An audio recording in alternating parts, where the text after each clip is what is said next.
Welcome back, everyone, to another episode of Nerdsters of the Universe. I'm Erwin, Can't see me. I'm Pizza. and we had a request to talk about Dune tonight, so we will talk about that here in a little while. But let some people roll in. We'll get some things going. Let's catch up with everyone. I mean, we've been off for a couple weeks. I didn't dodge a bullet. I ended up getting the thing that shall not be named of 2021. And so I took a little hiatus. So what you been up to, Pizza? We've been packing because we're actually moving in a month. Over by December 1st. We're going to move. So we've been packing. Did you find a good place? Well, we think we did. We're still, with everything going on, not a lot of people are moving, so we're kind of playing it by ear, but we're packing up. Packing up and doing Halloween costumes. You said December. Yes, Tia, I am feeling better. Tia's in the house. I still, you haven't told me whether you're moving to New Bloomfield, Jeff City, or Columbia. Which area are you kicking around there? Yeah. I told if it wasn't for the fact that I want to keep my kids, in their schools, because this is Robbie's senior year. Yeah. So I'm trying to, and Anna's in 10th grade, Matthew's in 8th, and we just got his IEP down and settled. Oh yeah. I don't want to change anything crazy and move them around. And we like Bristol. I mean, with like on Friday before Halloween, they're going to have Mill Street, which is like our little main part of town. They have the stores out, so they trick or treat for the kids at 5 in the evening. And then there's, the people are nice here. It's everything's within walking distance. And I've been working volunteering right now at Pennsbury Manor Historic Site. And they're actually having an event on Halloween called Tricks and Treats.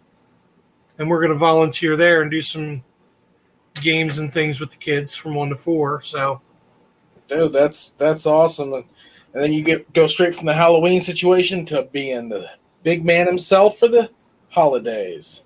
And it's already starting. I've already got people asking. There you go, getting them lined up. Yep. I can't wait this year. With Crashly, we're going to figure out how to work it out. I've already been kind of hinting to Cheryl, from last year with the Children's Hospital. So I can't wait to do that. I mean, I know we can't have the kids on because you can't video kids, but we can still do like we did last year. That was awesome. Yeah, and right now would be the time to prep, have them, do some lists or whatever, get it ahead of time. Well, I'll talk with Crashly and we'll get that set up. That was awesome. If anybody that's watching the replay, or maybe you're watching now and not commenting, last holiday season, my wife has a crafting YouTube channel, and last holiday season we had Santa on, and one of the viewers works in a children's hospital and was messaging in requests from the kids. I mean, it was just an amazing show. It was wonderful. I loved it. That's the kind of thing I like. If you would have told me when I was back in the Navy and younger that I had been doing this this is year 26 now, I would have told you were crazy. But it's awesome. I love doing it, and that's the kind of stuff I like. Crashly just put, yes, we are absolutely doing that, and I double checked. We can show pre-recorded videos for those whose parents sign some form. So we might be able to get some overlays going on and some fun stuff there. There we go. Yep. Do just like we did last time. Do the letters with Santa and all that stuff. Yep. Do letters again and all that. Yeah, it did, Tia. It was emotional. It was an emotional show. Speaking of emotional shows, did you watch the trailer for Picard Season 2? I watched it. I am so up, ready to go. I know Prodigy drops this Thursday, the new Prodigy. And then they're doing Discovery Season 3 or 4 Discovery is 4 this time. And then Picard comes after that. And then I don't know when Strange New Worlds is supposed to come out. I didn't know if that was... I was hoping we were going to get that sooner, man. I'm stoked for that one. They keep saying it's either going to be before Picard or right after. But I don't know. I mean, I'm looking forward to that one. To see you know what I think would be awesome? Is if from now on, any future iterations of Trek that are post Strange New Worlds, like, because that computer had like a guy's voice type thing, but any like Picard or any of that, any post Trek, I seriously think it'd be awesome if they got Rebecca Romijn to do the voice of the computer. That would be good. I agree with that. Because I think it would put a little bit more canon to it too. Like, it wouldn't be so much that Majel Barrett did the voice. It would roll back to where number 1 did the voice. Yeah.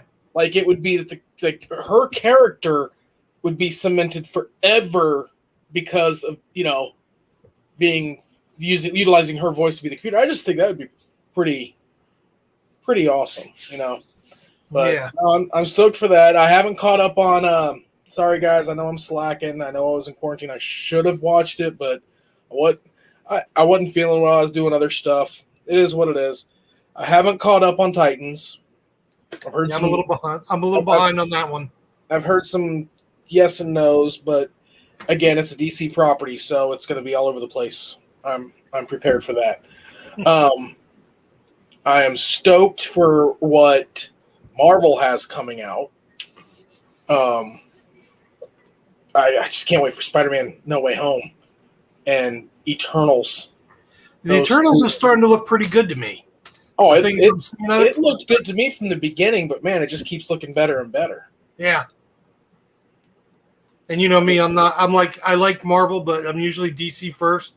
But Marvel's just putting some good stuff out lately. Oh yeah. And I had a thought on Spider-Man No Way Home, and I know it's not going to happen because there's no way the Marvel Studios is going to let Sony debut the character. But everyone is going, Doctor Strange is doing made the multiverse. Loki made the multiverse. No, Wanda did Scarlet Witch did the multiverse. After watching Let There Be Carnage, you watched Let There Be Carnage, right? Not yet. Not yet. No. I'm trying to get watch it. You were supposed to watch it by 2 weeks ago, Pizza. Isn't that still at the theaters? That's at the theaters, right? Probably. Yeah, the theaters here, just for me and my son, when we went and saw Free Guy, just for me and Robbie to go, it was like over $70. Just for the two of us to go. So I'm waiting, I'm trying to get enough time that when he's free, when I'm free, and we can get everybody out there to get. I know they show the post-credit thing with Spider-Man, so I'm waiting to see how they're going to do that. And you don't want me to spoil it for you, so I've already heard the whole thing. Oh, okay. Yeah. Well, and the way your theaters are doing it weirds me out. See, when we went to go watch it, I looked up one of the theaters we normally go to. They want like $12, $13 a ticket. Yeah. So I was like, oh God. Well, we're looking at different show times, and I looked up the other theater, and Jeff, it was like $7 a ticket. $7, $8 a ticket. Like, one of them raised their prices, the other one dropped their prices, and talking to people who go to the theater. Guess which one's making money? The one that dropped their prices. The one that dropped their prices. Yeah. But yeah, yes. No. I know I would highly doubt Marvel Studios would let Sony introduce the character. But everyone's, looking at, Wanda caused it, Loki caused it, Doctor Strange causes it, and Spider-Man. But what if this whole multiverse of madness situation is the Beyonder? What? That's yeah. Because the Beyond, for those who don't know, Marvel had a few big events called Secret War. It's mainly notable for the black symbiote suit, Spider-Man getting the symbiote suit that becomes Venom. Yeah. In the very first one. So what it was this character called the Beyonder that took all these heroes and villains. In the original version, they were all from the same universe and put them on a planet to battle each other. But then within the past 2 decades, they redid it or had another one, and he merged different universes together to a battle universe type thing. So it's like part of me's going with the way that spoilers, woo, there's a spoiler thing. With the way that Venom 2 ended, with Venom being pulled into the MCU at the end of Far From Home, not when Doctor Strange is doing the spell.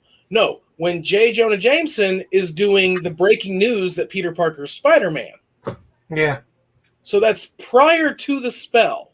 So either we've got a plot hole here or we've got the same thing playing on a loop, which would make no sense in media.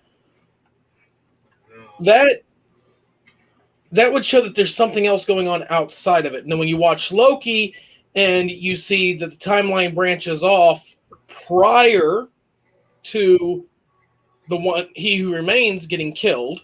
Mm-hmm. And I had somebody tell me, they're like, well, he wasn't there. He just wasn't stopping. No, the TVA was still working before he got killed. Mm-hmm. The TVA was still doing their job.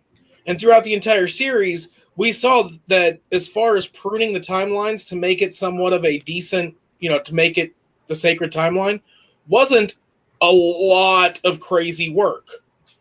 Because when Sylvie caused the timeline disruptions all at once, they went crazy. They were like, oh my gosh, we got all these disruptions going on, we got to fix it. And yet, before He Who Remains dies, it showed the timeline branched off crazy. So it wasn't killing He Who Remains. So it's not Loki and Sylvie that caused it. Wanda was utilizing the Darkhold. In none of the comics does the Darkhold cause a multiverse to go crazy. Right. But she taps into the multiverse. So, and then a lot of people are saying, oh, well, it's Doctor Strange and Spider-Man No Way Home. But then we see Venom get sucked in. I'm just sitting there going, I don't see Marvel giving them that character or letting them use that character for that situation. But part of me feels like we could be building up to a little Secret Wars going on. That would be a big event going on. I mean, they've done 4 different. They've done Secret Wars 2, and then did they do 2 versions, 1 and 2 in the newer one, or did they just do 1? I can't remember. So we've had at least 3 or 4. I think there were 3. I think there were 2 of the new one.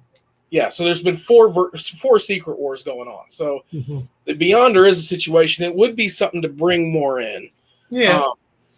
And it could also be a build-up to Multiverse of Madness. Like, they not really introduce it, but not really answer the question of what's going on, what really happened. So, we never know. That's just my little theory thought of the day. Yeah. All right. The big thing of the evening, I know Tia's here waiting, but I know you saw Dune. Yeah. When Crashly told me that we needed to review Dune, and I talked to you about it, I was like, okay, we'll do it.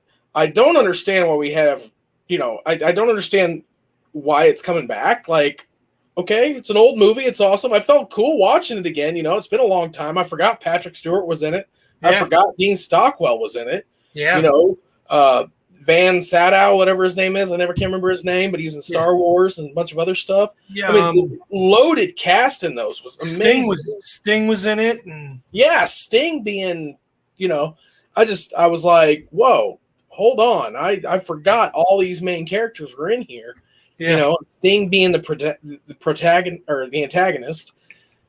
I was like, okay. And again, it boring in parts and a little cheesy, but I mean, what do we expect from a movie from the 80s? But you read the books. How was it with the books? It was really close to the books. I mean, granted, 6 books as opposed to, part 1 being, 2.5 hours. I think they could have did a little more, but it looks like they're going to try and do it in just 2 parts because they're already to the point where they're in the desert. Are they going to get I know Patrick Stewart's character died. I can't remember. Are they going to get some of the old actors to play their roles? Are they going to do de-aging? I have no idea. Stuff with it. I mean, you got to figure Patrick Stewart. That was even before he did Star Trek. So you got all those guys, but I mean, I know they did the not the Emperor, the Baron. At least they didn't do him with all the crap coming off in this time and things like that. But yeah, I'm not getting. I don't know if Tia's being able to respond fast enough. Let's see. Tia's talking. I don't think Tia caught on to what I was doing. All right, guys. No, I know that there's a new version out, and I know that it's like a branch off of the MCU somehow. Not really, but we've got like 25,000 different actors from the MCU in it. But I was wanting to play around with Tia a little bit, mess with her, and make her think I was doing a review of the old one. Yeah, we were going to do that. But you figure you got Jason Momoa, Zendaya. You got a lot of good. Momoa's like, you had Momoa in there, and I'm like, okay. So we got 2 characters from the DCEU, but at the same time, could we? One of those characters was in the MCU, actors was in the MCU, so we could, that's a 2 for right there. So Momoa's like an odd man out when you get all these MCU actors in there. Yeah. I'm sitting there like, oh, look, it's MJ. Oh, it's Thanos. Oh. Look, Batista's in there. You got it's Ant-Man's friend. I didn't see him anywhere. Which character was his? Who? He must have been standing still. Who? Batista's character. He was you're talking about. It was a joke. He played Sting's character, basically. Yeah, he played Sting's character. I mean, everybody was waiting for Zendaya in this big performance, and you got her for about 5-10 minutes at the end of the movie and in little dream sequences. But I have a feeling, well, obviously, she's going to be a bigger character in part 2. I just hate the way Tia straight up hit the nail on the head. Do you think the story was well suited for the big screen, or do you believe it would have fared better as a Netflix series? More HBO Max series. Netflix, I like some of the stuff they do, but I think it would have fared better as an HBO Max series. Yeah, and they seem to put a lot more money into the things. I can get a part 1 and part 2 movie, but my thing is film and writing present differently. When you're reading a book, you're reading every word, unless you're one of those that just skims through it, and then if you're skimming through it, you're not really into the story. If you're into a book and you're reading it, you're reading every word. A movie, you can be into it and still miss something that was said. Somebody makes a noise while you're watching it, or you paying attention to one aspect on the screen and not what's going on over here at that split second. Right. And so it doesn't translate the same. And that was one of the problems that I felt Dune suffered with being as short as it was. It could have expanded more on, well, an example would be, what's the character's name? Idaho. Dayton, Idaho? Dalton, Idaho. Momoa's character. Yeah. An example would be Momoa's character, right? We start off not really seeing him. Then when he shows up on the ship, it's like, hey, have a little talk with him. Move on. We see him for very little of the film. And we know that the kid's having a premonition that he dies. So it's safe to assume, okay, he's probably going to die. And then we know he's going off. Okay, he's gone. He went to Dune. He went to the other planet. And then we get to see him again for a little bit. Ooh, a nice little reunion. Okay, so now we can gather that they like each other. And then we don't see him again until he's fighting his way through and then helps and then dies. And throughout all that, what happened in between? We get one little saying. I came out here. I looked for them for weeks. They saw me. They were following me the entire time. I didn't find them at all. And then when they were ready, they tried to kill me. As close as I got to death. That's it. If anyone sneezed, missed, or whatever, they would have no clue who he is. There's not. We didn't have time to build a relationship with the character. So when he died, it was kind of like, oh no, he died. Yeah. The same with the king, or the duke, Poe Dameron. That's who that was. Holy crap. The same with him. Yeah, I sat there the whole time we got more of a relation with him, and we got the idea that he didn't get along with his cousin. And then when he dies, oh, he died. Okay. I feel that the deaths that were happening weren't as impactful as they should have been. Yeah. Because of the fact that we were rushed through the story. And yeah, the movie's 2.5 hours long. Even if you gave it that extra half hour, you know what I mean? Yeah. But I think you could have built a little bit better on it. Oh, Tia, we got to wait 3 years. 3 years. They just announced today that they greenlit the second movie. There was a possibility we weren't going to get a part 2. Are you kidding me? They wanted to see how the first one was going to perform before they greenlit for him to make part 2. Oh my God. But I mean, that's one of those situations where, like I said, it's one of those things. I understand that there's a mystery to it, especially with him having these flashes and daydreams and nightmares and premonitions. Yeah. I get that there's a mystery to it, but we could have had more time of him, and it didn't have to be in the book. I know you're purist. You want it to be word for word, frame for frame, but they could have added a little bit more connection with their relationship. Right. Let you know more about. And it could have also been how it was directed, or whatever. Like, you go back and watch the old Dune. I don't want to say original Dune, first Dune. They're all based on novels. They're not the original. The novels are the originals. But you go back and watch the Dune from the 80s. You know that when the Duke's son, I can never remember his name, Paul. You know that when they first introduced Paul to Dalton, you get that relationship. Those two actors pulled it together instantly. It was like watching Luke Skywalker run into his old friend from Tatooine, You knew instantly, these guys probably grew up together. In this one, they didn't grow up together. He was more of a mentor. Mm-hmm.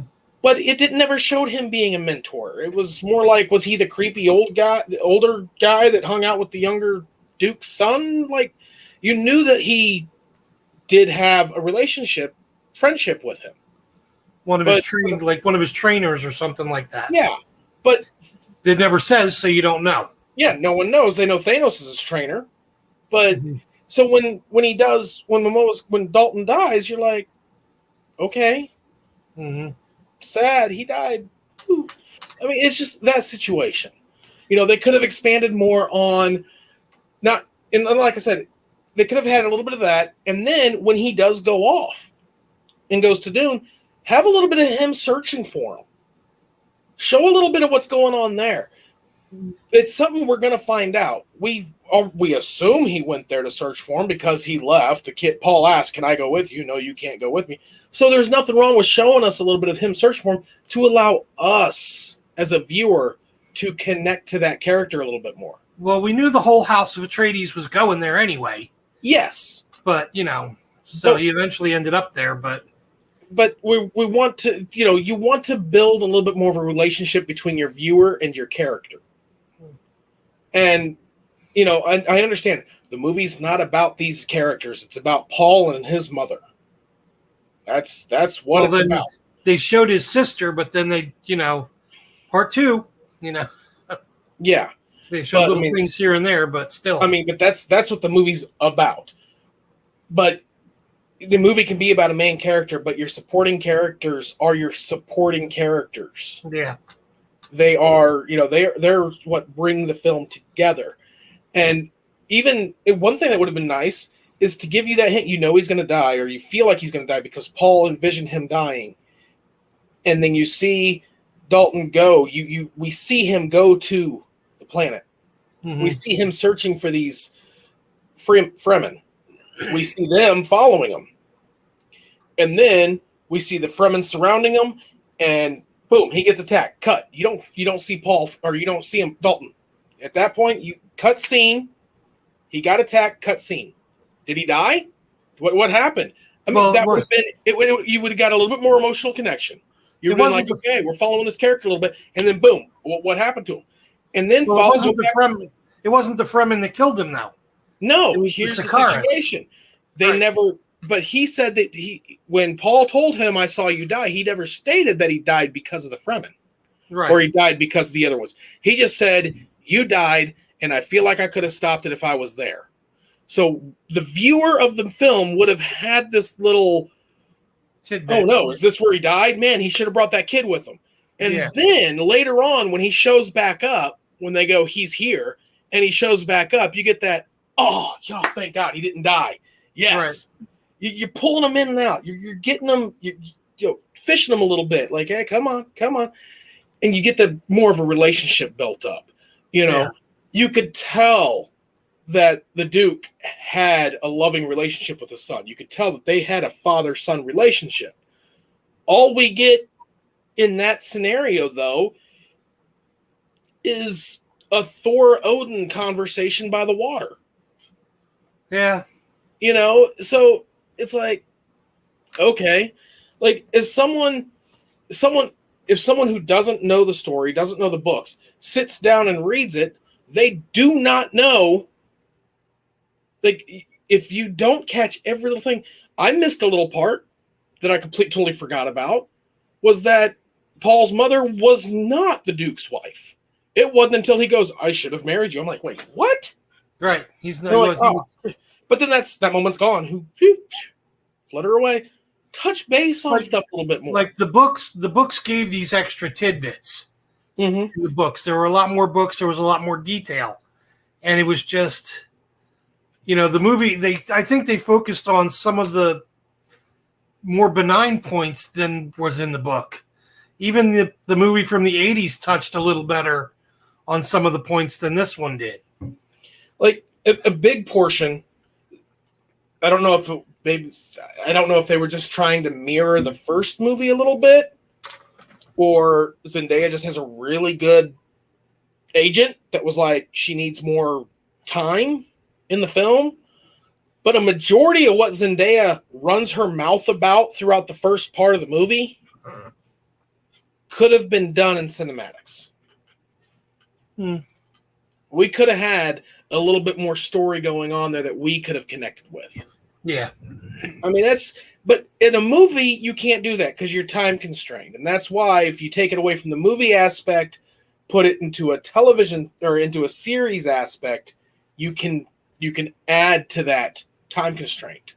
To me, there's so much more. Getting back to the comments. All right. Yeah, that was with everybody. As soon as he was like, I knew they weren't married because I read the books. But yeah, that was a big point. Like, holy crap, what? Yeah. And it's just, again, it's just like, and then it is what it is. So small for who should have been. House Atreides are so mighty that the Emperor is jealous of their success. Why was it easy to conquer them? Yeah, well, these questions that Tia's asking are the same. And again, it's based off of a book, and the book, if you read the book, I'm sure all these would be answered. But this is the problem about trying to translate it to movies. I'm sure you go back and watch the movie 5 or 6 times, you'll understand a little bit more. But it took the Baron's army plus the Sakura's army as well. Yeah, it was all like a sneak thing. They all sent. Yeah, it was a coup. I mean, they were able to trick the doctor but again, that a little bit more. That the event happened so fast that it was like, oh wait, what? Okay, it's done. Yeah, Like boom, boom, boom, boom, boom. Okay, it's done. Now we're in the desert. But yeah, should have opened History of the Worlds and People. Had to really watch frame for frame to fill out the point, plot, and purpose. Exactly. Like, and there's a difference. Movies can get away with you having to pay attention to. That there's nothing wrong with that. But for a certain portion of audience, if you are forcing yourself to pay attention to the movie to understand what's going on, you're not enjoying the film. Right. That's definitely one you're going to have to watch a couple times. The film should direct you. The film should, it's with visual media, it's all about directing your audience. If I've got a scene going on and I've got the main plot thing going on here, but then something over here is going to happen that causes the plot to go, I'm going to do something visually that draws your attention to that and fade this back. Not so much of a focus type thing, but no, events that are happening throughout the scene are going to draw your attention to it, and not in a forceful way, not in like a ball is getting thrown and you're focusing on the ball going over. No, it's just little series of events are going to focus you, be like, I need to pay attention to this. And you didn't realize it, but you're paying attention to what you need to. Yeah, but when they put too much stuff in the background, you're not even thinking about that it's taking your attention away from what's supposed to be happening.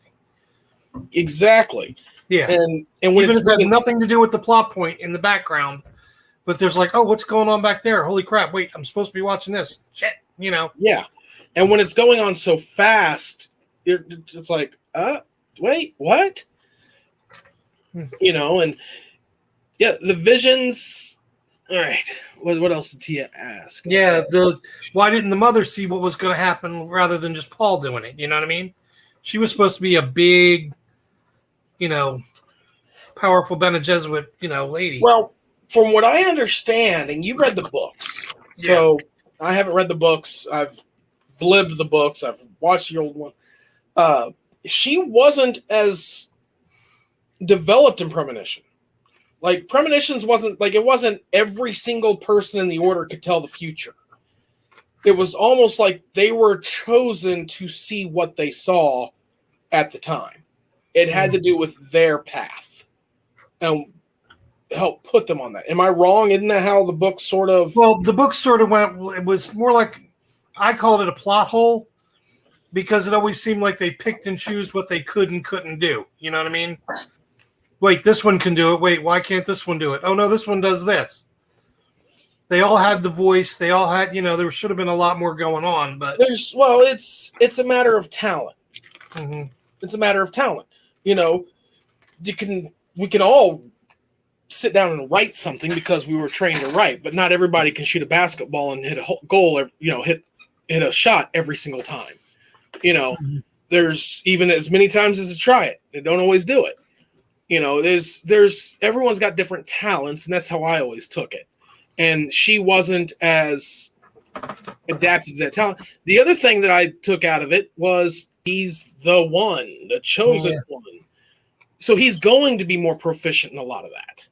He's going to be more proficient in certain areas. He may still have to train to use the voice because, again, I look at different. They're two different abilities. Using the voice is a trained ability.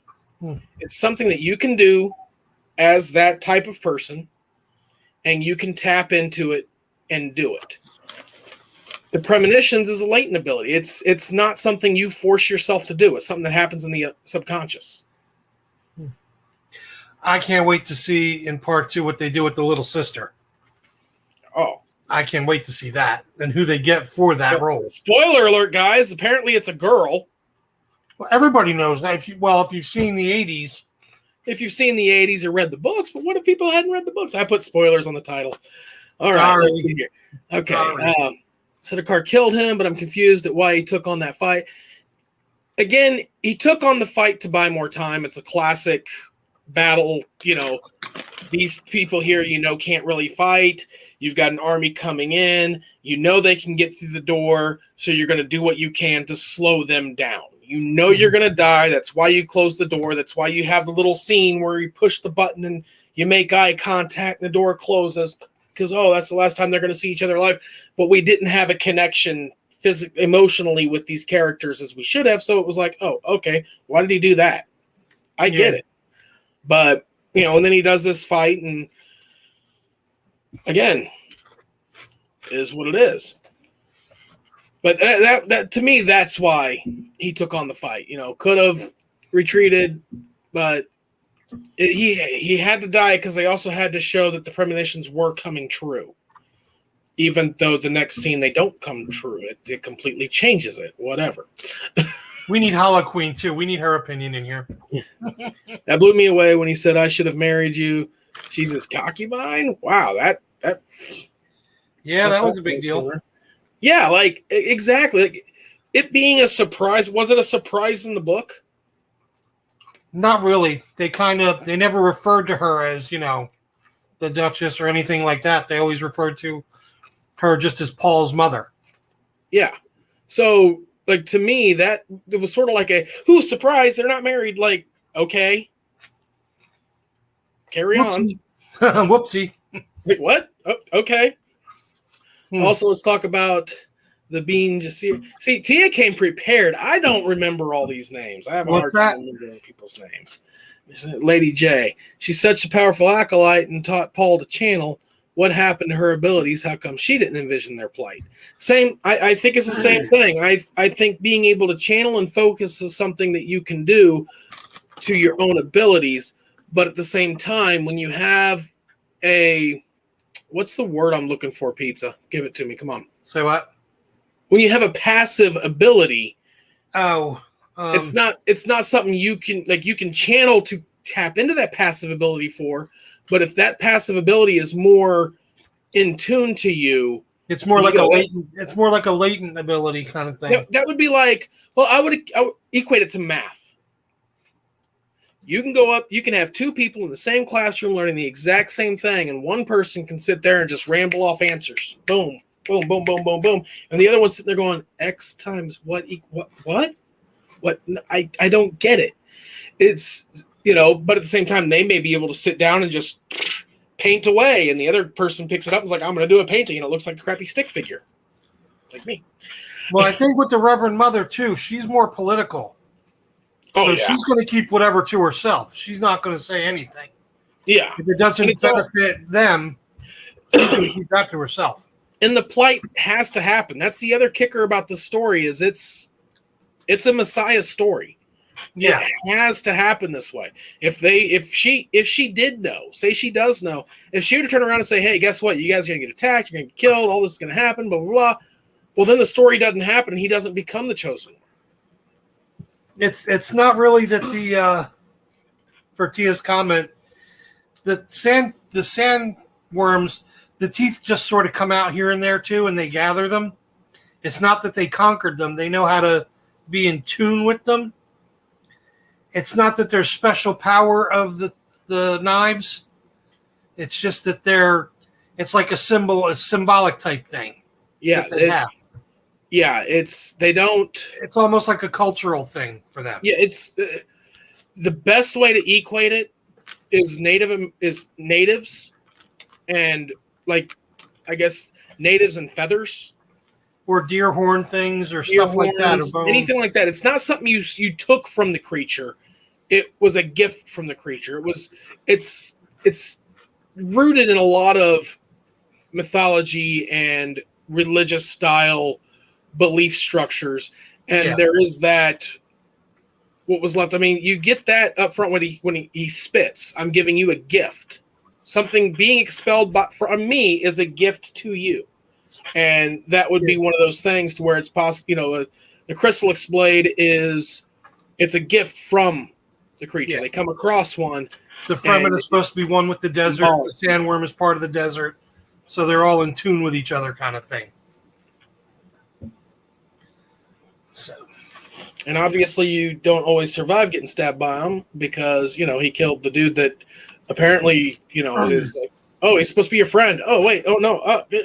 But Robert, you don't have to cover your mouth. This is spoiler week. I know. We all know he's not. He's going to come back somehow. I know. All right. It's one of we those all things. know this. I'm trying to be cool. Yeah, that's He right. had a premonition about it. I know. But again,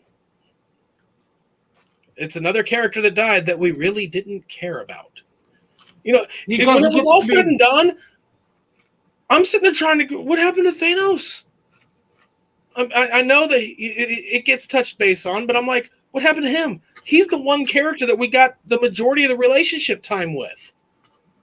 I think he was dead. I think he was. No, the last you saw him is he goes, "Follow me," and they run off to attack.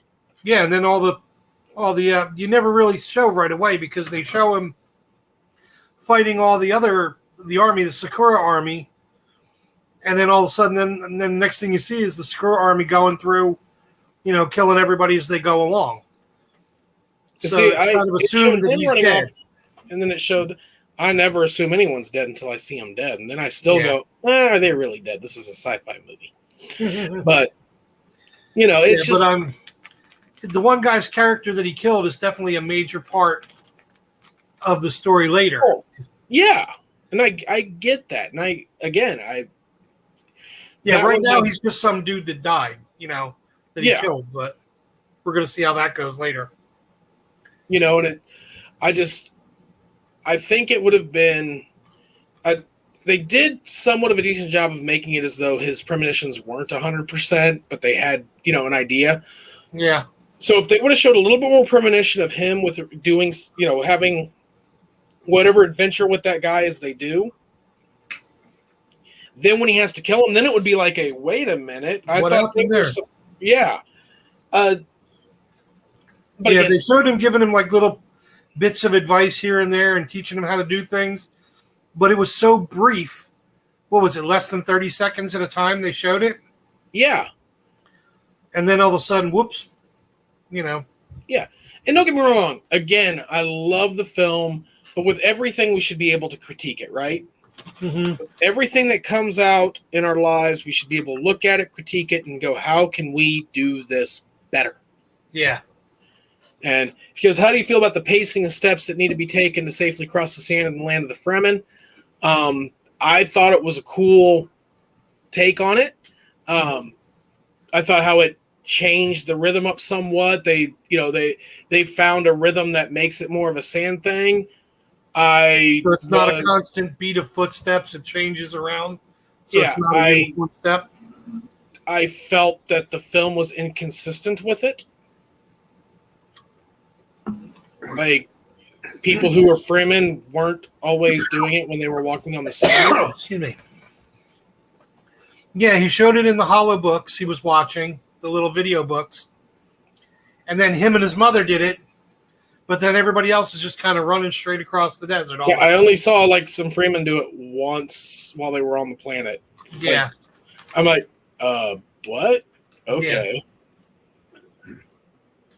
I mean, that was part of like, it could have been done a little better, and that could have been a little more of the backstory with Fremen. Like, okay, we developed this for this, because of, and then they're like, oh, this is just how they do it. Doink, doink, doink, doink, And then it was not everybody did it. So. Yeah. Yeah, just those little things that could have been expanded on. I get not wanting to reveal a whole lot of the story throughout the expansion. I get not wanting to take liberties per se. And I get with wanting mystery, but there are still ways to allow the mystery, not take extreme liberties, but still expand on the situation. Again, we had Zendaya sit there and tell us all this stuff at the beginning. We could have visually seen that, and it would have built connections with characters, with the peoples of those characters, and so on. Yeah. Yeah, there was just, they showed like little bits and pieces of it. And then you think about it too, those little stations they were in the desert, that was in worm territory. Yeah. If the sandworms are still under the ground, can't they hear you walking around the station normal too? Or the what do they call them? Snickets?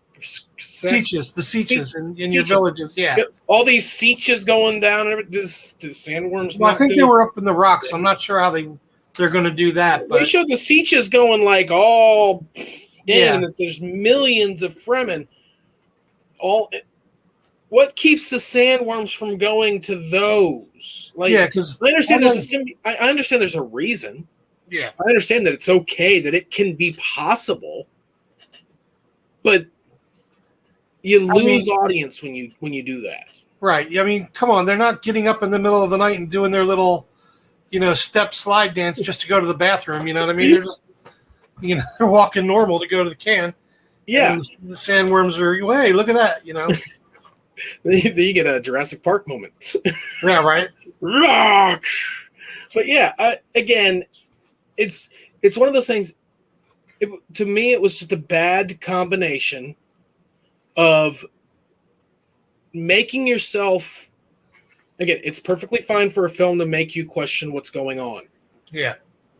And it's perfectly fine for a film to make you pay attention, but the film has to make you pay attention, not yourself.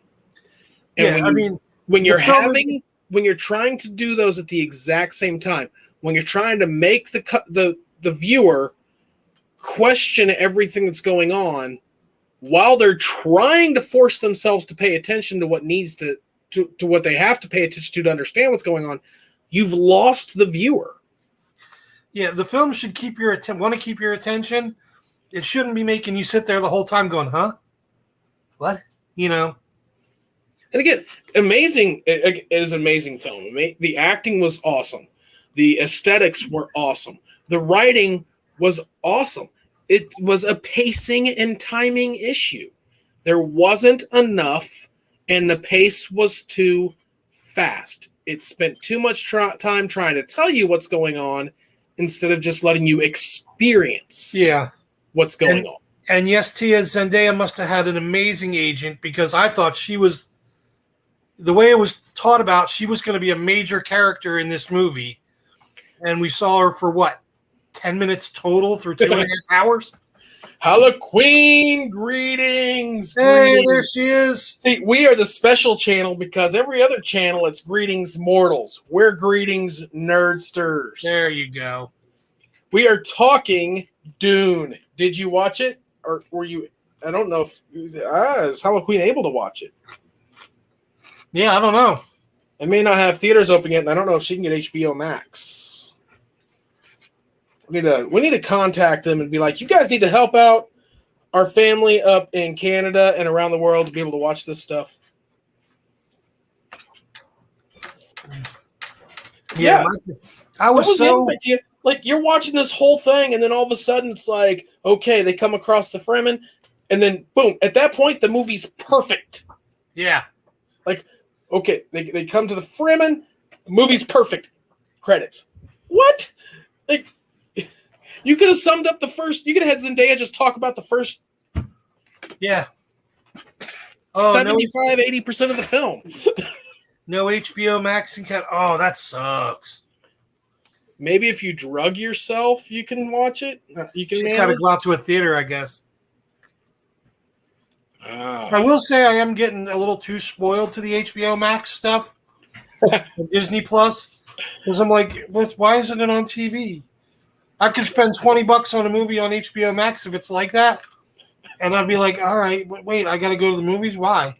No, Disney Plus isn't going to have them all. I mean, that was the moment you realized that Scarlett Johansson won her lawsuit. Is the moment Disney goes, oh, we're not releasing 10 Rings and Disney Plus. The moment they were like, oh, we're going to go ahead and do it solely theatrical. That's the moment you knew Scarlett Johansson won her lawsuit.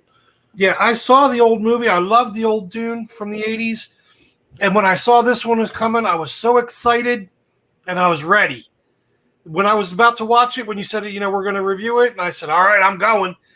I had my popcorn ready. I had my drinks lined up. I was sitting on my spot of the couch. I was ready to go. I'm sitting there with the kids. I'm like, shut up. I'm watching, And then the whole time, it started from like me hopping in front of the TV to like, what? It's like, and yeah, I thought Zendaya was going to be like, technically she was in the whole movie, but like 2 seconds in a dream, 2 seconds here. And then finally at the end when they showed her and he was all like, dude, and then it was just, that was it. And again, I'm perfectly fine with that, but Does the movie need the budget to pay for Jason Momoa to have 15 minutes of screen time? Does it need to pay the budget to have Poe Dameron have 20 minutes of screen time? Does it need to have the budget to have what's his name? He was in Thor. He was in Pirates of the Caribbean. Was it Skarsgård? Yeah, Skarsgård. He played Zelvig in Thor. Yeah. Did they have to have the budget to pay for him? I mean, heck, Bautista had what, 3 minutes, maybe 4 minutes of screen time? A couple little things here and there. Max? I mean, the money, they spent for these actors in this film that just didn't have the screen time. You could have got anyone to play those. Yeah. I mean, I knew Momoa wasn't going to be the star of the film because they had little Paul Moadib. But I thought he was going to get a little more time than he did. He's kind of a big name, you know what I mean? Yeah. All of them. Yes, Halloween, they announced today that they have greenlit part 2. Mm-hmm.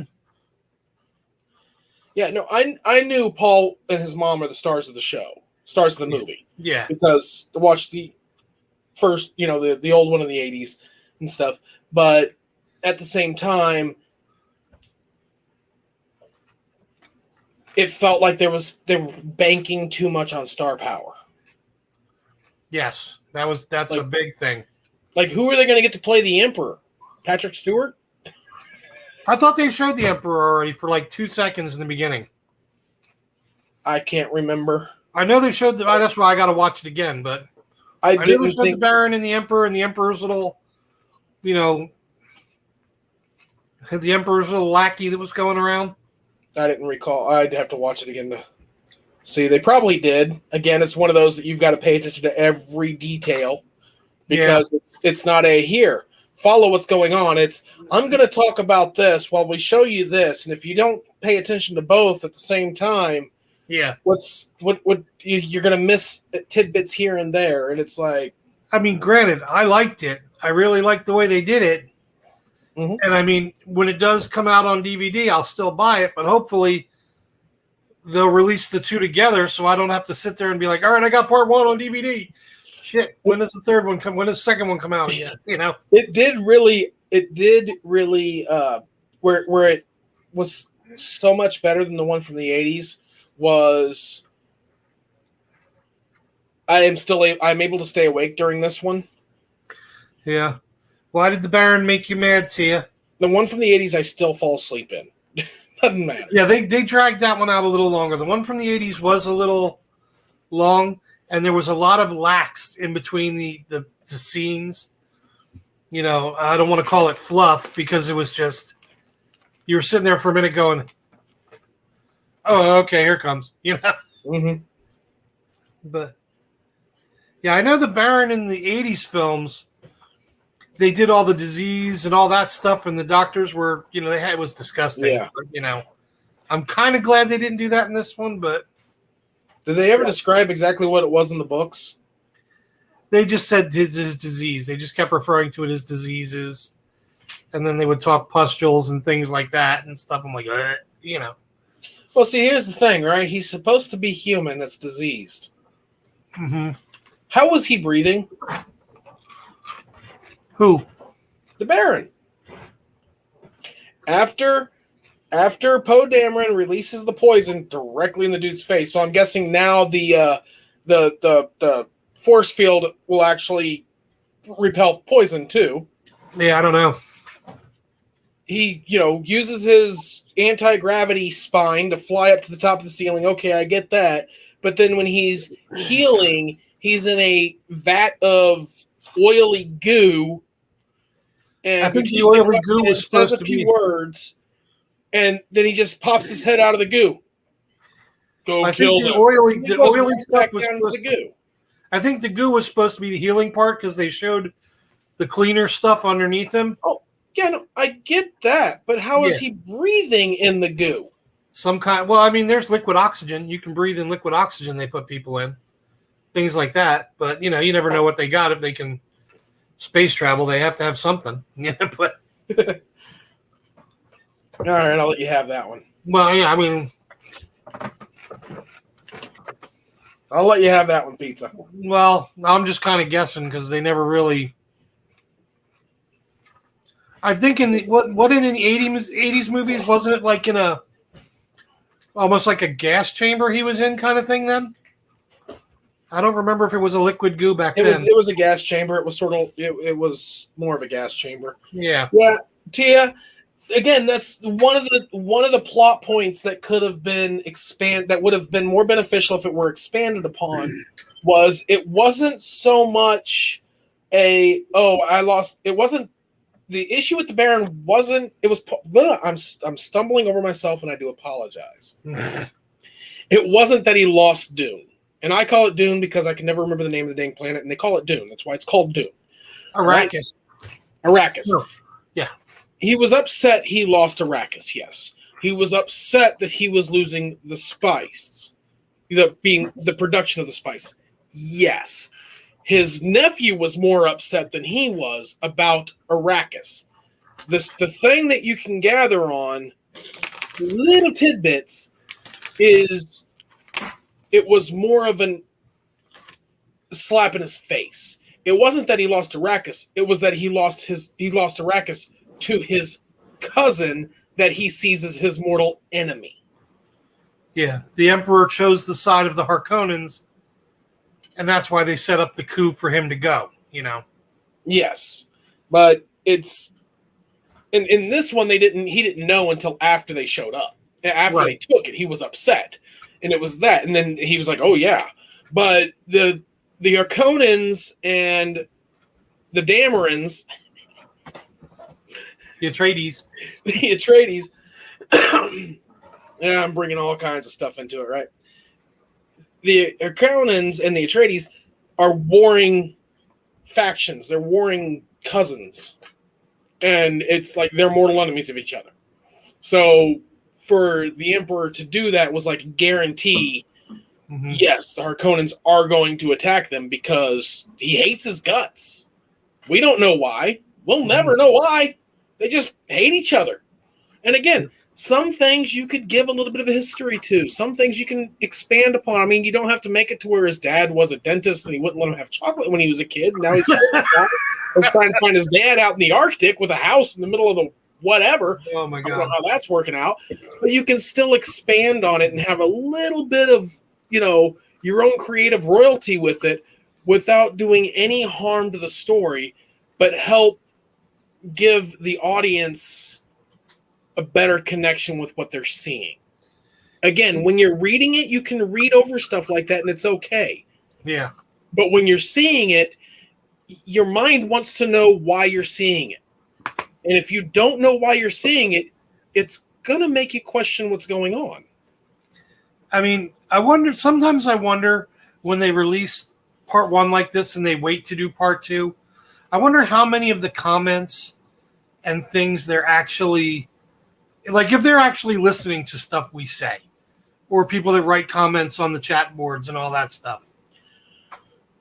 Sometimes I wonder if there's people out there talking about it, and then they watch and see.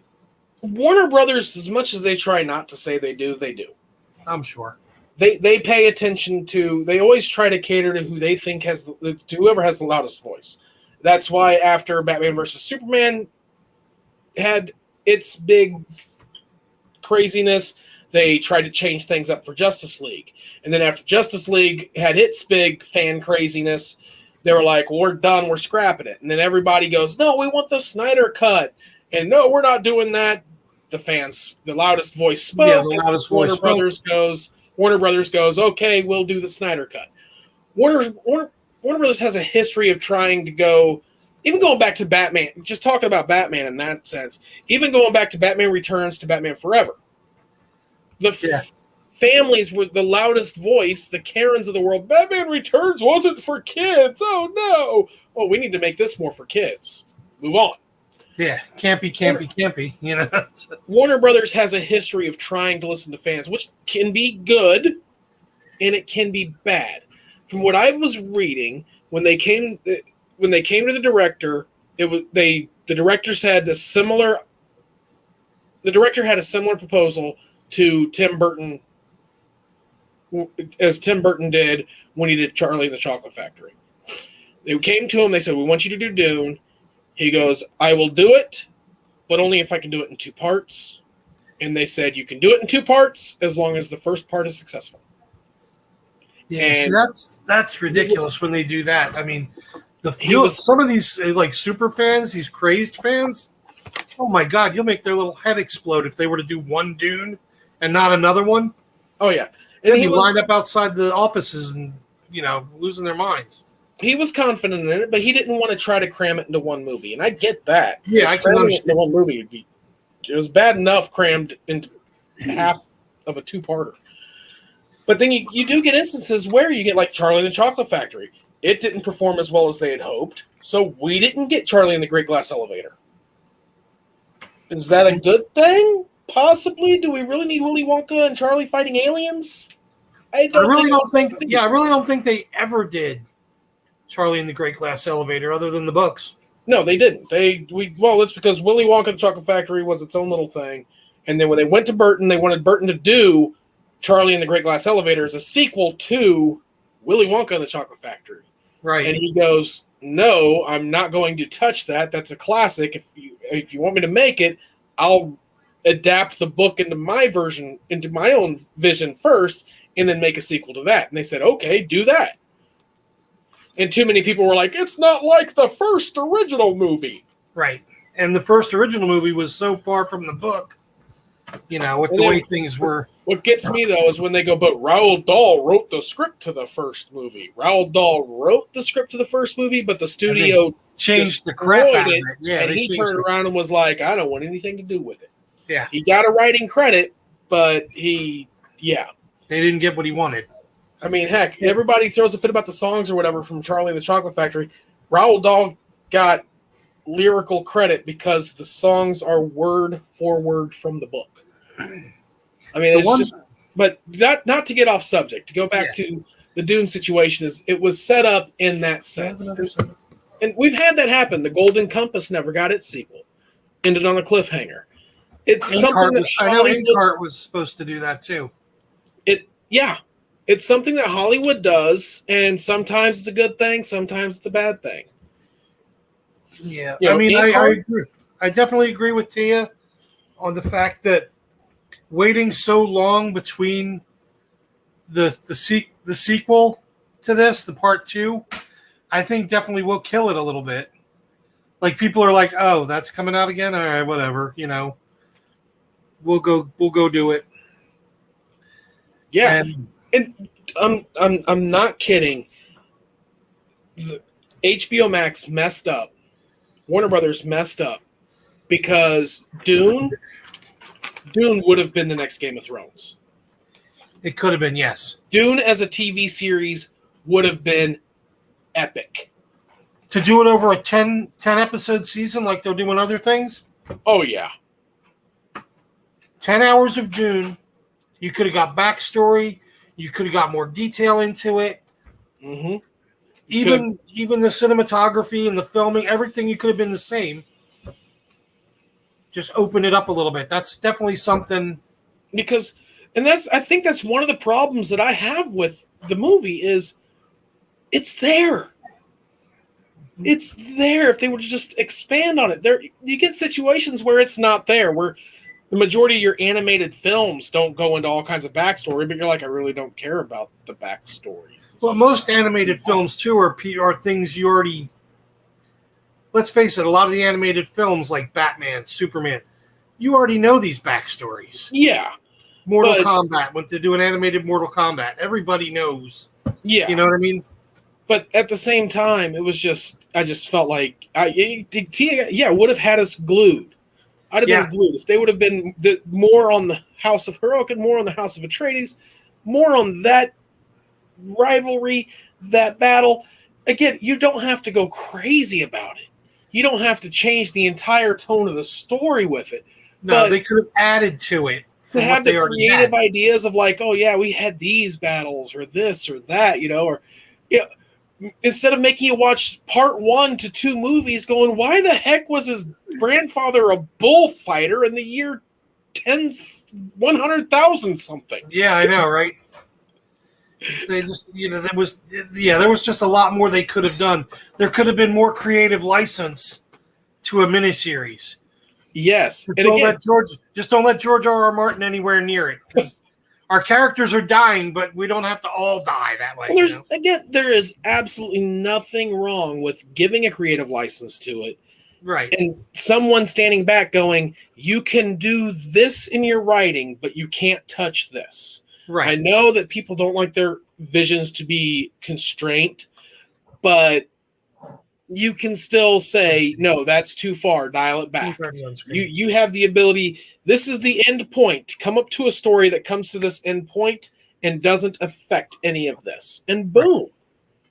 Right. To give a little Doctor Who quote, some parts are just fixed points. You can't change them. Yeah. I'm sure Holoqueen would like that one. But yeah, there was just so much more they could have did with it as the miniseries. That's what I always say. Like, I'm kind of a Stephen King fan, and I still like Salem's Lot. When they introduced the first movie back in the 70s, it was a 3-part miniseries, 3 or 4-part miniseries, and it was a lot longer, and they did it better. And now they're trying to do, when they did that Abomination with Rob Lowe in the 2000s, now they're trying to redo it again. But they said possibly as a series of Salem's Lot. Yeah. So Nexus Events Halloween. Yeah. But no, another example of where it could have benefited. We spent a majority of the film trying to follow along a story that's going on while the film's trying to explain to us how the spice world works on the planet. You could have done that at the beginning. Yeah. You could have done that with the Hirokim. You don't have to try to explain to us more about how the spice world works. Oh, but that's how it is in the book. They explain to the Duke, and that's how they don't. You can still do that, but we already know how it works, so we don't have to pay attention to what he's being taught. We can pay attention to what's going on. Yes. It just, there was just... I mean, overall, I'd give it a 9 out of 10, but still, you're everything except the maybe 8 out of 10. Yeah, I'm more like a 7. Yeah, I mean, I was so stoked sitting there ready to watch it, and then my expression just changed through the whole thing. As far as being an adaptation, it got decent marks. Everyone I know that's read the books loves it as far as being an adaptation. The casting, the cinematography, the directing. Well, the casting and cinematography, high marks. Yeah. Special effects, high marks. But the directing, not so high marks. No, there was either too much going on or not enough. I didn't feel like I was getting characters. I felt like I was getting Jason Momoa as Jason Momoa in a character on film. Poe Dameron, I didn't feel a lot of, again, that connectivity with the audience. If you don't feel something when a character dies, something failed. Yeah. Unless they're a side character, but still. Right. When it's a character that's had screen time, that's apparently important enough to pay for Jason Momoa to play him, or Poe Dameron. I can't remember the guy's name. Halloween. What's Poe Dameron's name?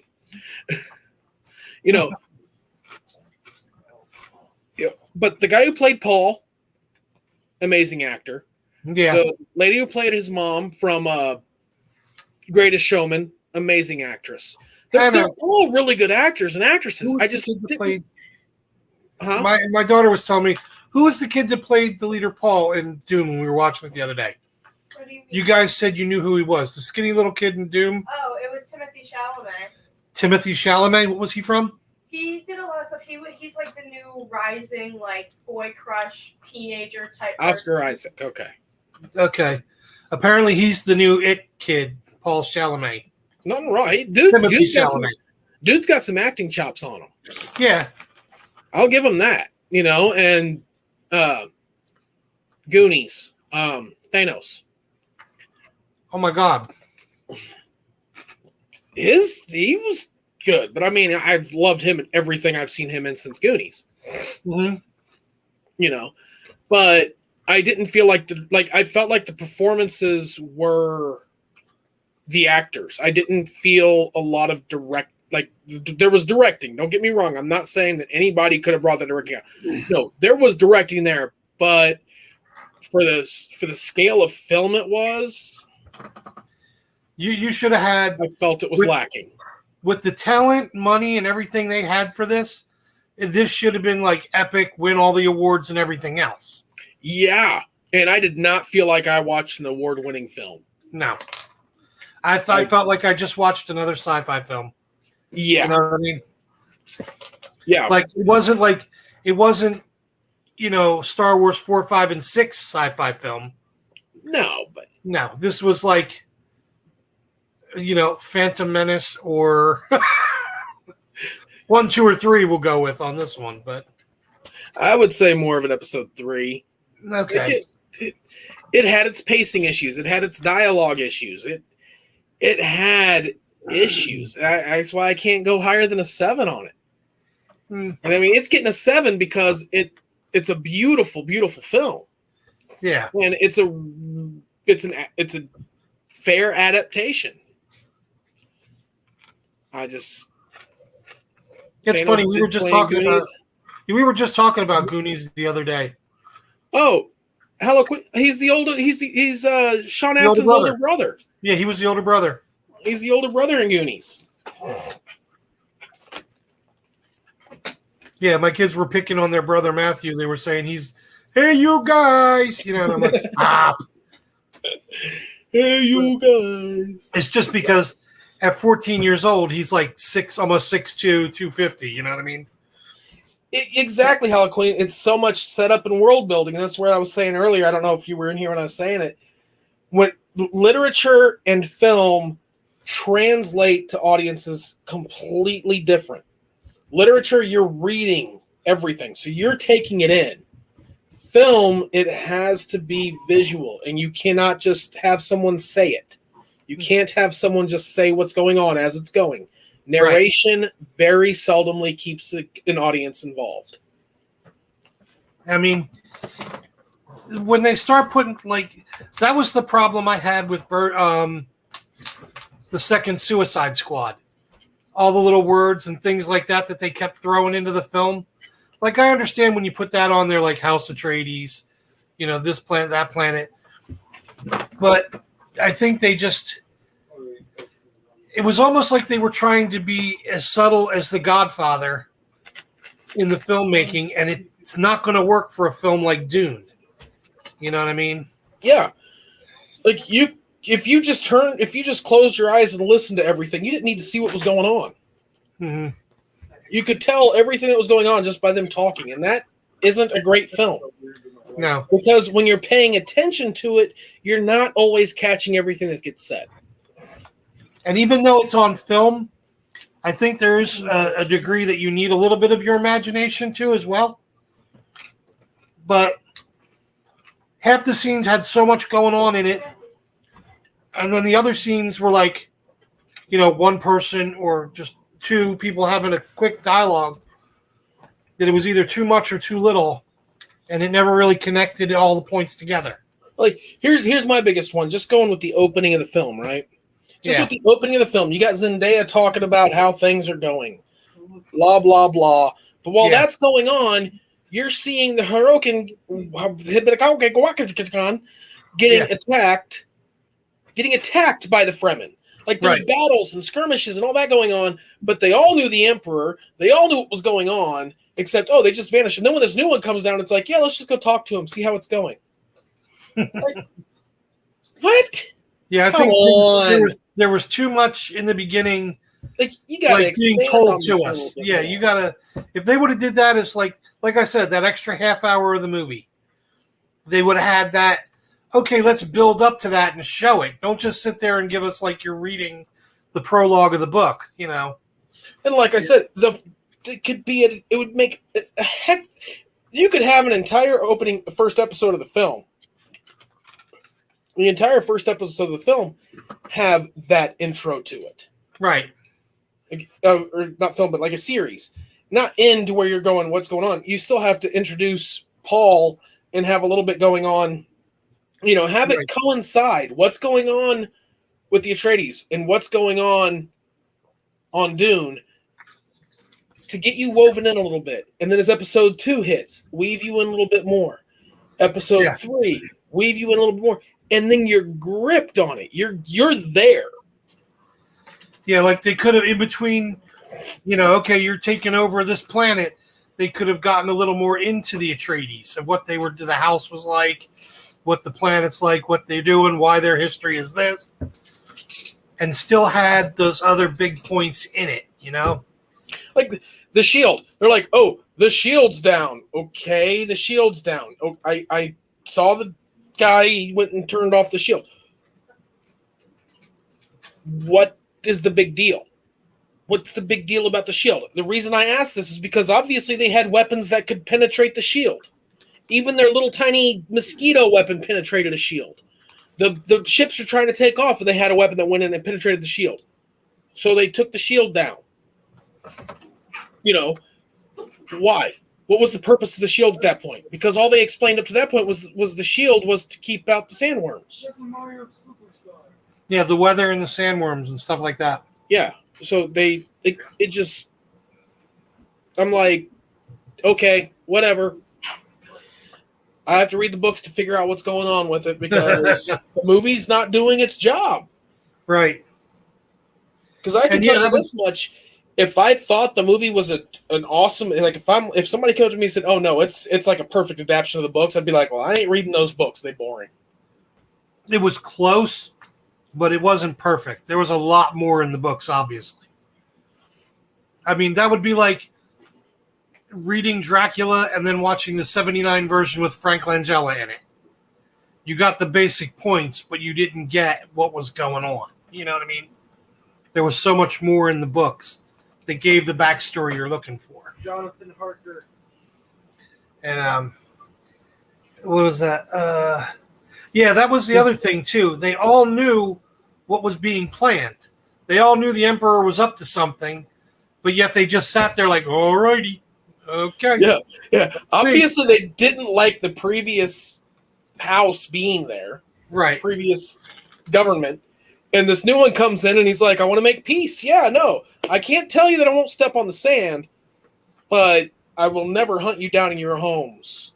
You're safe at that point, And they're like, he started a better relationship with the Fremen, but he kind of knew the Harkonnen were going to come back and, try and kill him.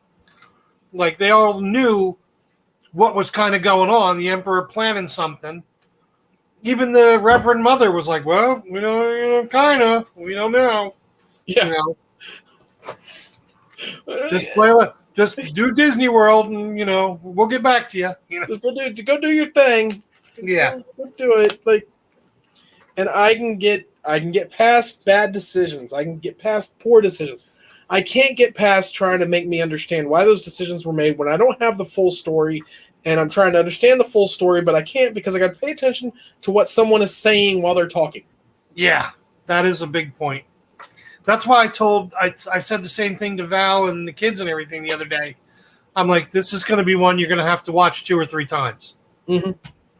And Anna, it didn't keep the kids' attention at all. The kids were kind of like, okay. Yeah, Hello Queen. Something not being Keanu, the bar's not high for that. What's that? Keanu Reeves' best performance. I think Keanu Reeves is pretty good and he's got potential to do, but the roles he keeps getting. He's had potential for the past 40 years. He's not tapped into it. I don't think you can say he's got potential anymore. No, I mean, if they would give him a really, something more than John Wick, you know what I mean? Yeah, I'm going on a little long-term stretch there with potential-wise, but Matrix. No, the Matrix, I liked 1. There are no Matrix movies. John Wick is like a redo of Neo, which was a redo of Johnny Mnemonic. So it's either he's going to play Bill or Johnny Ted. Mnemonic. Which one's it going to be, Keanu? Pick one, Well, because we know we didn't like you in Babes in Toyland. You were annoying there. I don't Speed? talk about Johnny Mnemonic. I don't talk about that one. His performance in Dracula, I was like, really?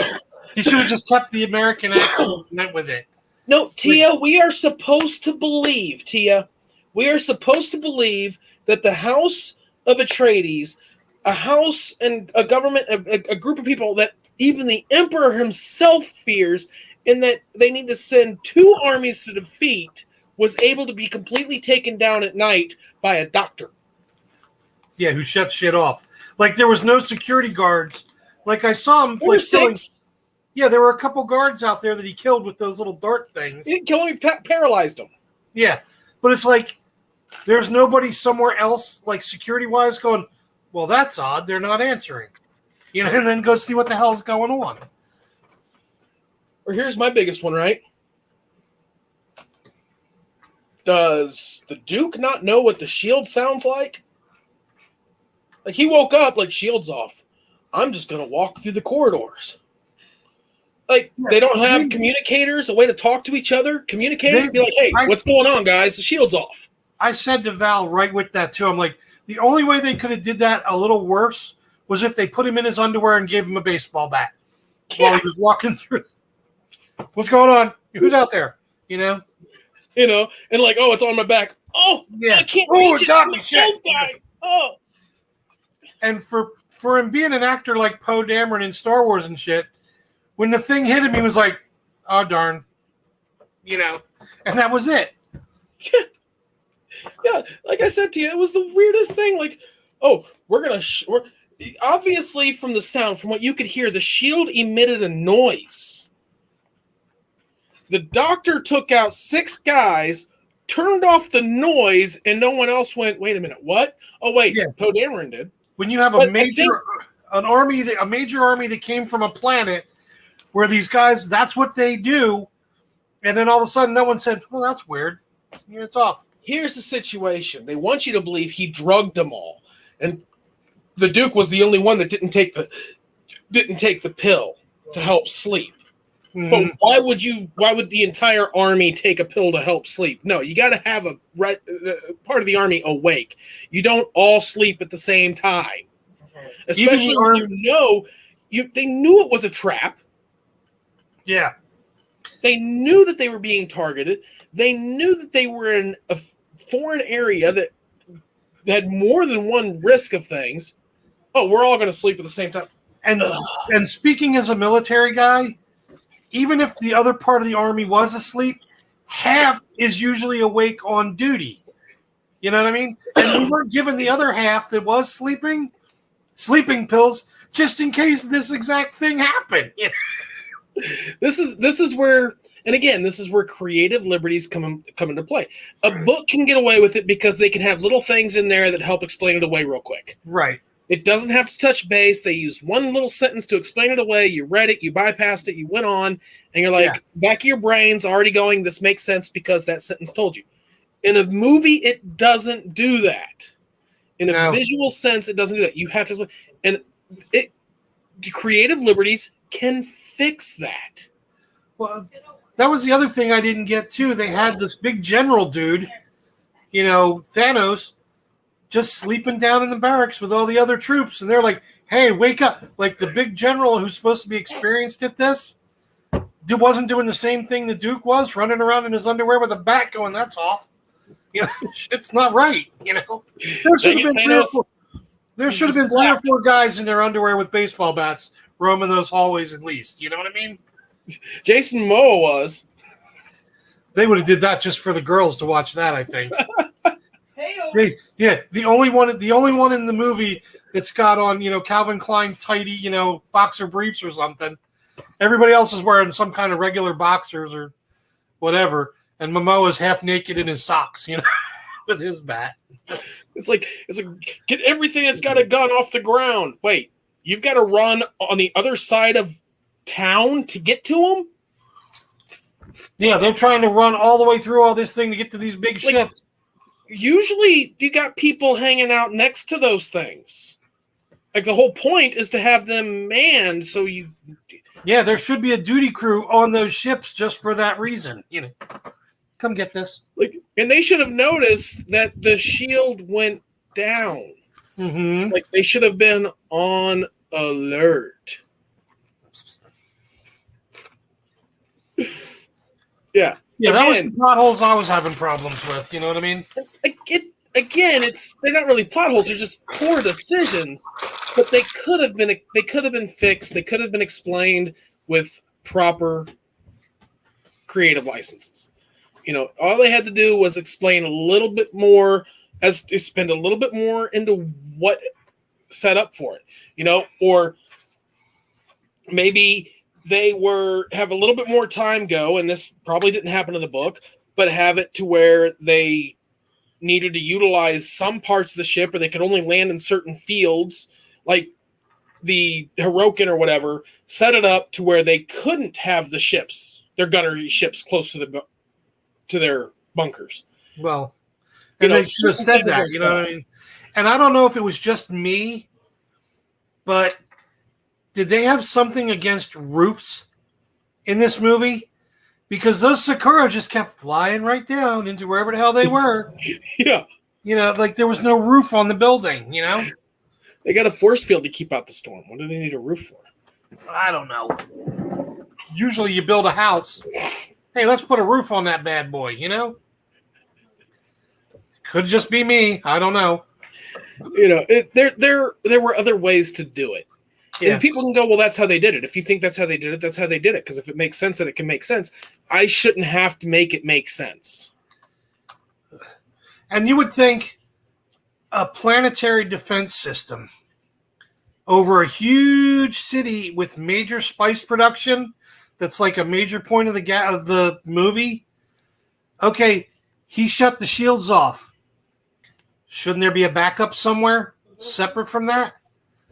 That's my whole thing in Star Trek. Oh, the backup shit. Okay, we got the backup shit. Went on by itself.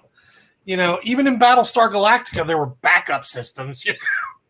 Yeah, the battle was done horribly. It was a beautiful battle to watch aesthetically. Oh, yes, definitely. It was very beautiful, but it was... I like the way they did. I even like the way they did the city on the planet. It had like they're in the desert and it's supposed to be an old city, and they had like the pyramid looking like it could have been Egyptian or Mayan or Incan or whatever. The cinematography on that and the art direction and everything was just amazing the way they did it. The writing and then they just screwed it all up.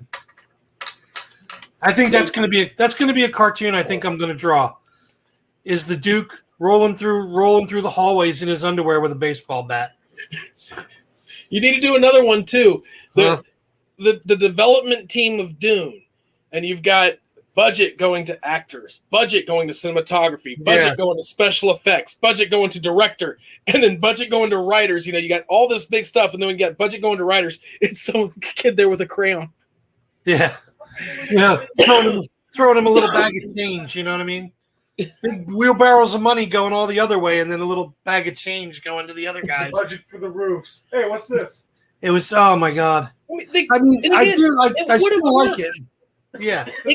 They still could have been overpowered. They're still going to, because they took, were handed a city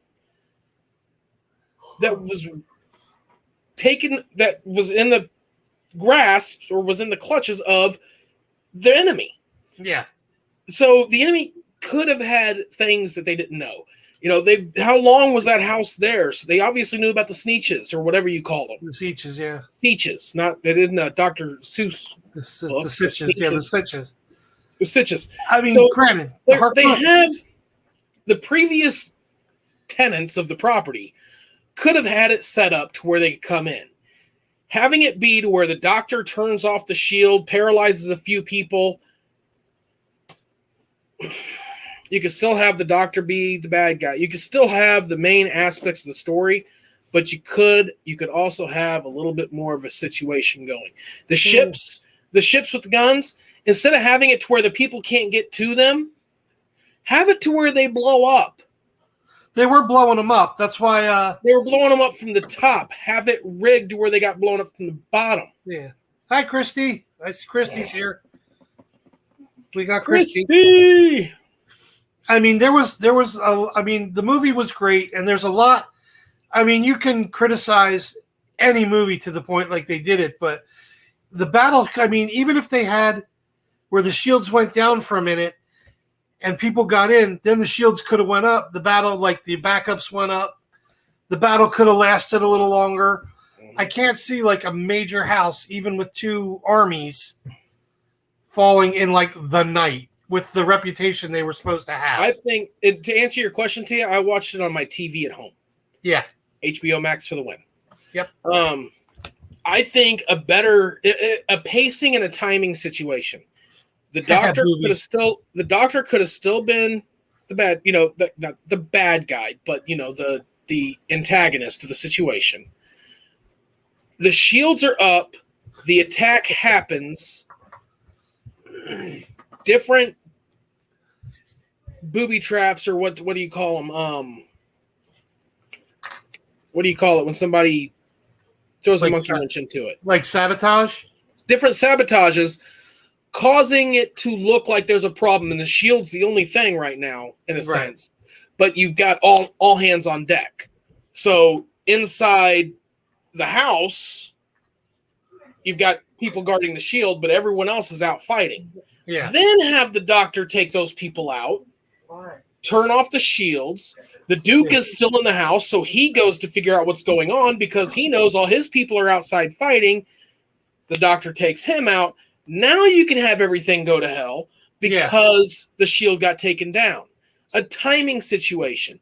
Taking the shields down first and then having it just be a series of horrible, horrible decisions makes no sense when you're supposed to be an army that even the Emperor fears. Christy boobies. Christy said hi. She said, I got Christy boobies. Wait a minute. They need to learn that Momoa is stronger with his beard.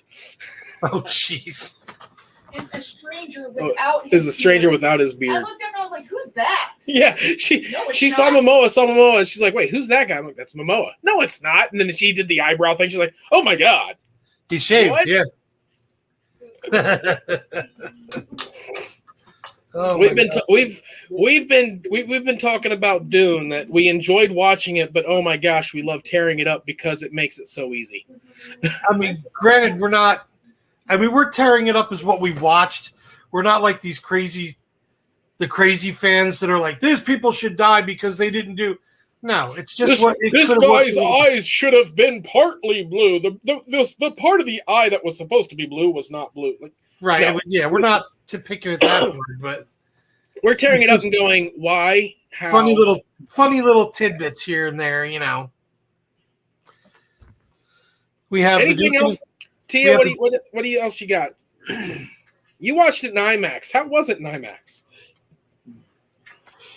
I can imagine that film in IMAX on a big screen would be really good. Oh, it'd have been beautiful. Mm-hmm. I mean, that's that's what they were going for. They wanted big screen view. Yeah. They expected the special effects to carry the movie. Well, you know what other movie expected the special effects to carry the movie? Dune in 1980 something. Yeah, 1988. In 1988, they expected the special effects to carry the movie. It didn't. Special effects don't carry movies unless your movie's Avatar. Right.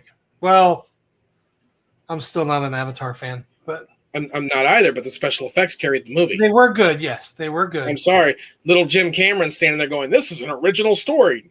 I watched this. It's Pocahontas meets Fern Gully meets Final Fantasy Spirits Within. It's not an original story, dude. You used alchemy on 3 different films and had giant blue Smurfs. Okay. If you watch the first one first, Christy, I think you're going to be, a little off with it.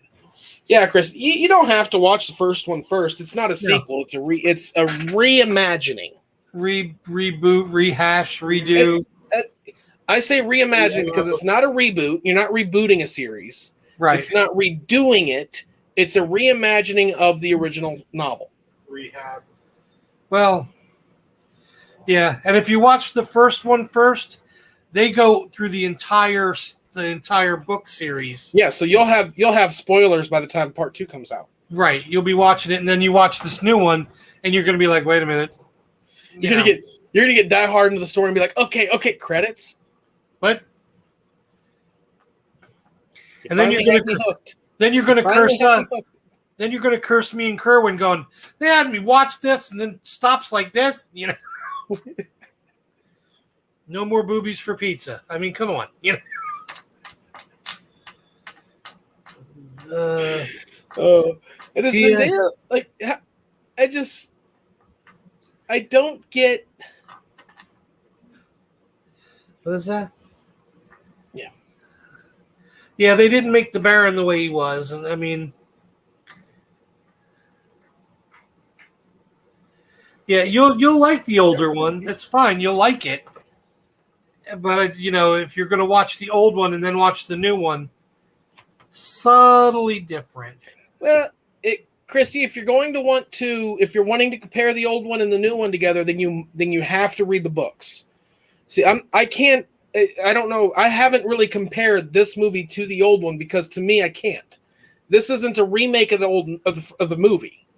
This is this filmmaker's take on the books.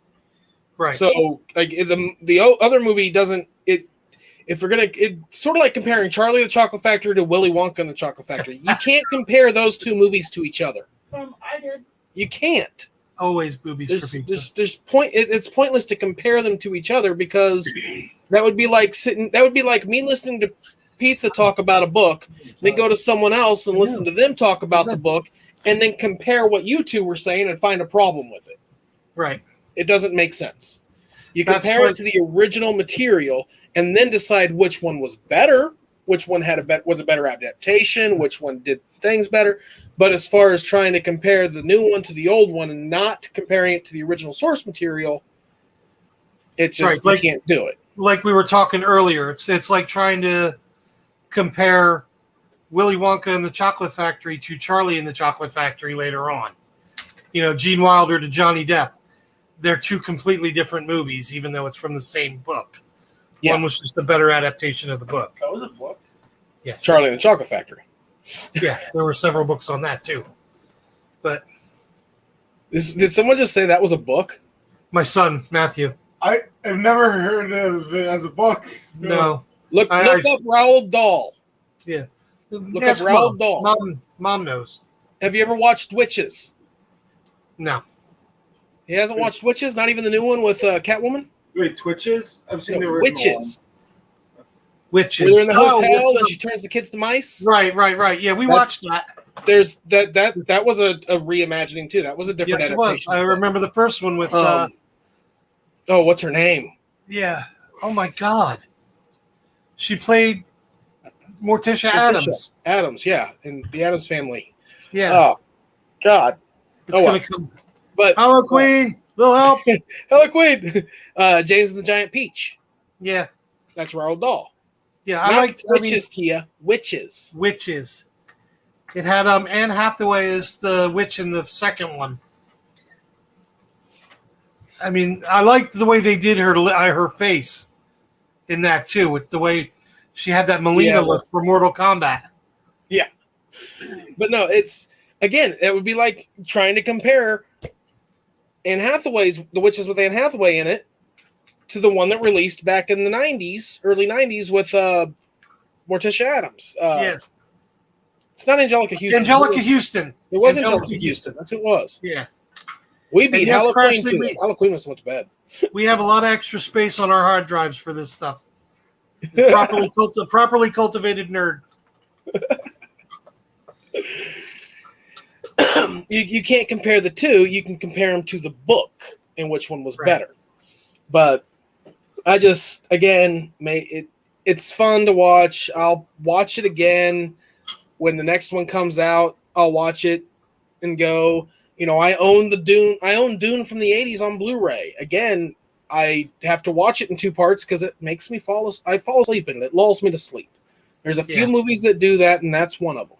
What is it? Isn't it like a 4.5 hour movie or something like that? I don't remember. I'd have to look. It was something really long like that, and I remember and it was like there was so much in between the action in the 80s version, and you're like, Not no. Yeah. And at my age, trying to stay awake as it is when you get the nods in a movie like that, I'm like, Yet I can sit down and watch Star Trek: The Motion Picture all the way to Star Trek Nemesis nonstop. That makes one of us. I can do that. I can watch Star Wars Episode 1 all the way through to Episode 9, filler movies in between, mixed in, Solo and all that nonstop. I can watch The Hobbit extended editions 1, 2, and 3 with Lord of the Rings extended editions 1, 2, and 3 all the way through nonstop. But I cannot watch Dune 1988 version all the way through without falling asleep. I will say there are parts of the not the Hobbit, the Lord of the Rings ones, where I got a little sleepy in there a couple times. Especially in the second, or the Two Towers, the second one. Yeah. There was a few parts where I was, you gotta keep doing it in the chair. You gotta not for me, man. For me, it had me every step of the way. I'm like, and I hate to admit the it, extended editions all the way.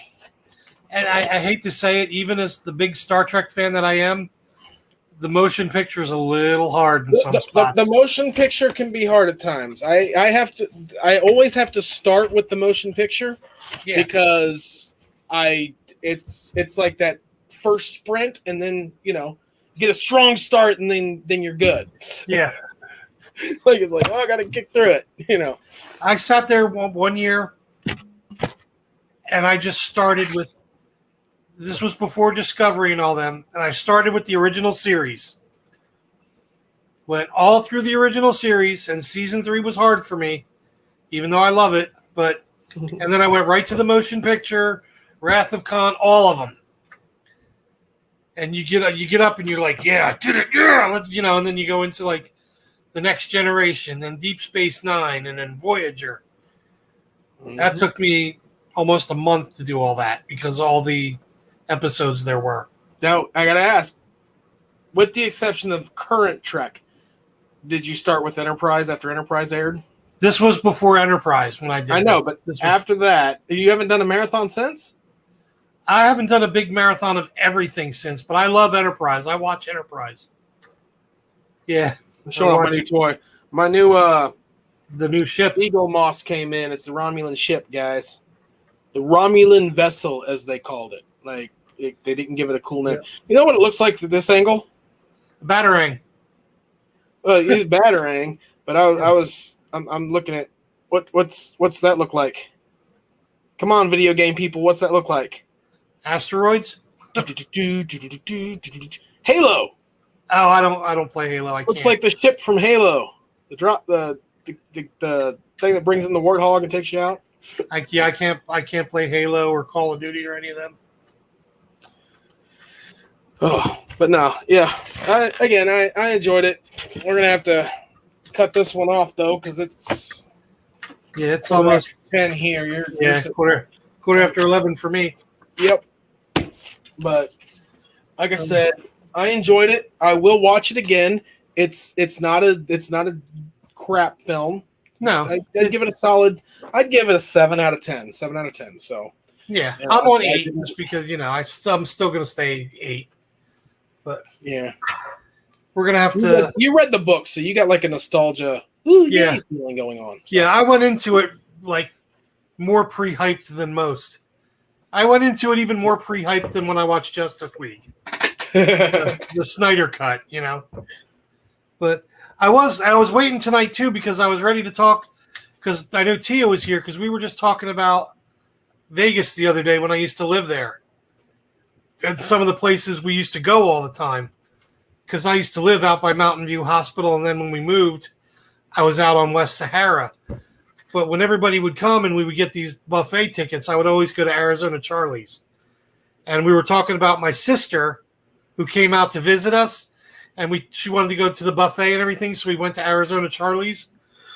And she was like, the minute she walked in, it's a locals casino, it's a small one, and it's like penny slots thing. The minute Dana walked in, she's like, oh my God, I smell old people. And that's all.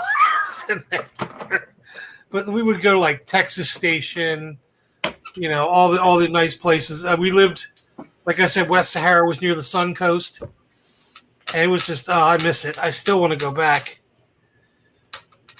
but Vegas yeah. is fun.